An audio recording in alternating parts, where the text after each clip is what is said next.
میں نے جنوں کو اور انسانوں کو خلق نہیں کیا مگر اس لیے کہ وہ میری عبادت کریں.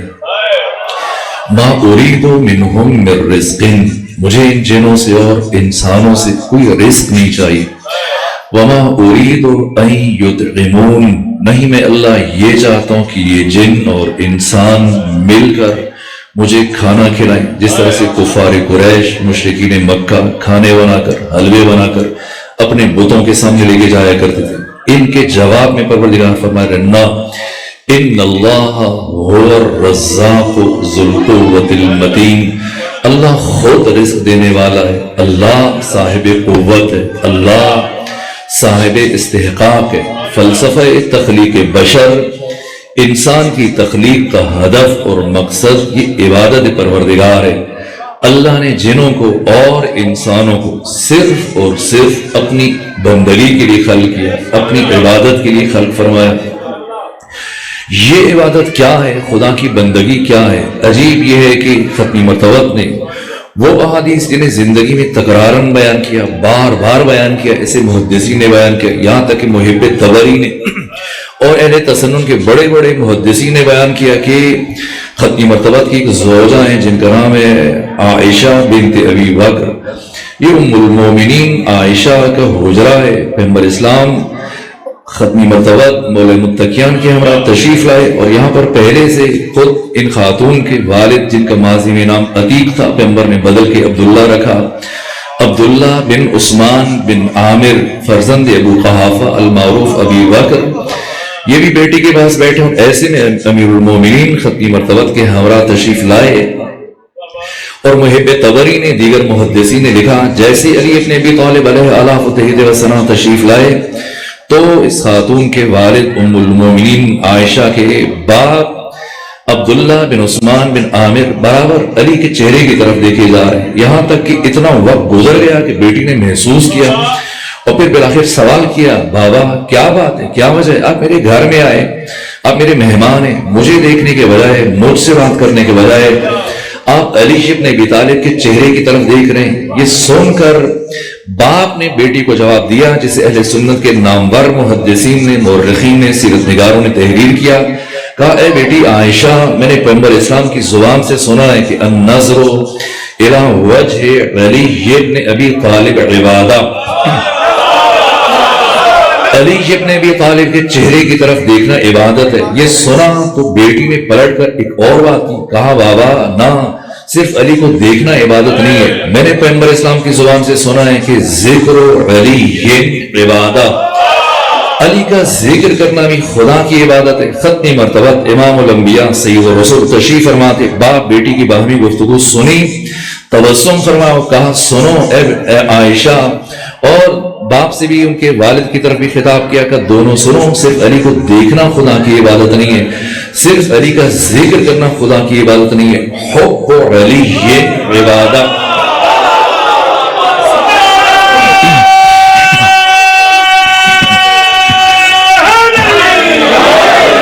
علی سے محبت کرنا یا علی سے محبت کرنا بھی خدا کی عبادت ہے. بس اس ایک بات کا، اس ایک سوال کا جواب تلاش کرنے کی کوشش کریں گے آج کی اس مجلس میں کہ آخر کیا ربط ہے ان دو باتوں میں کہ اللہ نے بشر کو، انسان کو، جن و انس کو اپنی بندگی کے لیے خلق کیا، اپنی عبادت کے لیے خلق کیا، اور ختمی مرتبت جو عبادت کا تعارف فرما رہے ہیں وہ یہ فرماتے کہ علی کو دیکھو یہ خدا کی عبادت ہے، علی کا ذکر کرو یہ خدا کی عبادت ہے، علی سے محبت کرو یہ خدا کی عبادت ہے. آخر کیا ربط ہے ان دو باتوں میں کہ دیکھو علی کو عبادت خدا کی، ذکر علی کا عبادت خدا کی، محبت علی سے عبادت خدا کی. اور اس کے علاوہ خود یہ سوال اور پھر ایک لامتناہی سوالات کا سلسلہ شروع ہوتا ہے کہ آخر قرآن میں خود ختمی مرتبت نے ذات امیر المومنین علی ابن ابی طالب کو کیوں خیر اور شر کے درمیان، نیکی اور بدی کے درمیان، اچھائی اور برائی کے درمیان، حق اور باطل کے درمیان، کفر اور اسلام کے درمیان، ایمان اور نفاق کے درمیان، یہاں تک کہ شجروں کی طہارت اور شجروں کی نجاست کے درمیان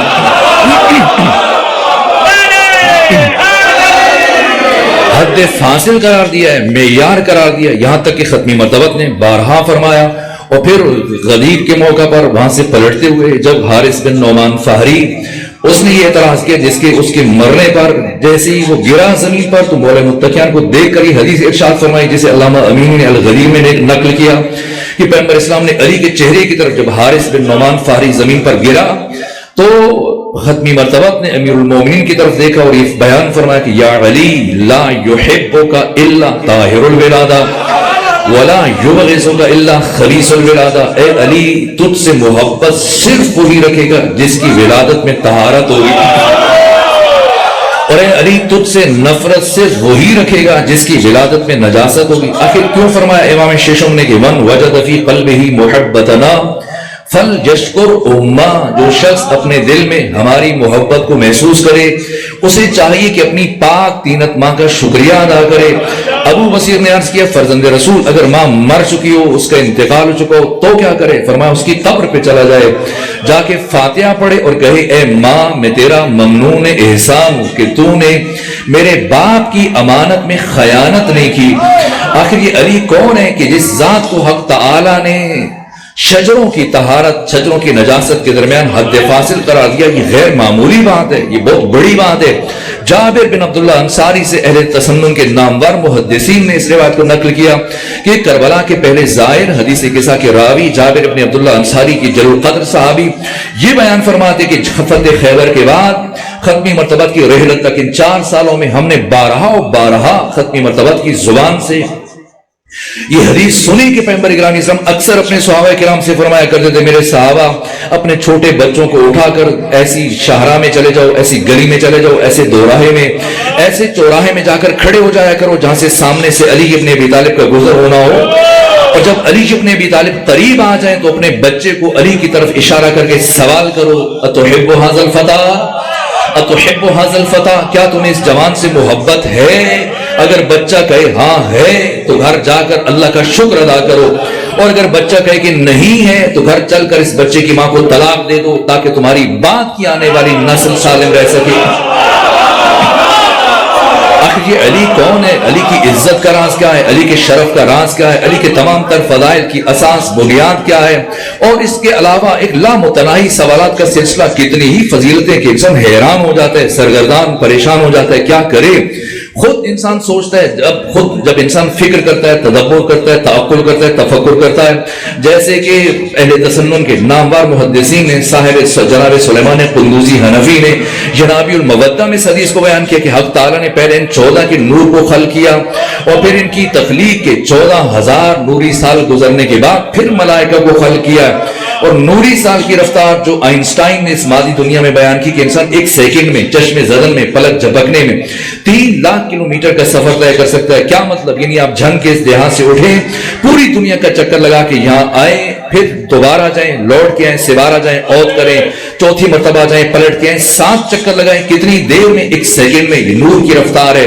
اور پھر ان 14 کے انوار کی تخلیق کے 14,000 سال گزرنے کے بعد ملائکہ کو خلق کیا، اور پھر سلیمان قندوزی حنفی نے جنابی المودہ میں دیگر محدثین نے تحریر کیا کہ ملائکہ کی تخلیق کے 14,000 نوری سال گزرنے کے بعد اللہ نے آدم کو خلق کیا، اور جناب آدم کی تخلیق کو مولا متقیان کے پہلے خطبہ میں سید رضی نے نہج البلاغہ میں بیان کیا کہ کس طرح سے کائنات کے کن کن مقامات سے اللہ نے مٹی کو اکٹھا کیا ہے، پھر اس کو مختلف مراحل سے گزارا، نتھارا، پھر ان کا پتلا تیار ہوا، اور جناب آدم کا پتلا تیار ہونے کے بعد جب روح پھونکی گئی پروردگار نے بلا استثناء تمام ملائکہ سے حکم جاری فرمایا سب کے سب آدم کو سجدہ کرو۔ یہ مقام فکر ہے، یہ سوال ہے کہ آدم جو ابھی خلق ہوئے، ابھی تک آدم نے نماز شروع نہیں کی ہے، ابھی بندگی شروع نہیں کی ہے، ابھی عبادت شروع نہیں کی ہے۔